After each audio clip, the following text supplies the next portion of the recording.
Hi, Elaine here with WTI. 80s inspired music. I just had to have it.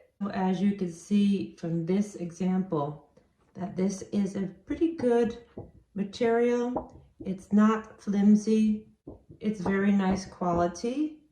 And I put it in my own frames. They do not come with frames, so just make sure you remember that.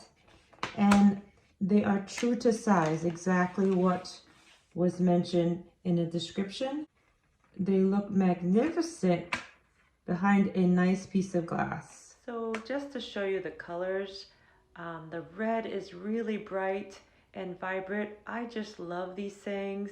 They make my kitchen just so much fun. So if you want some wall art that's going to make you dance around the kitchen, then try A LuxeHome. You'll love it. It'll be fun. I highly recommend it, and that's just my point of view.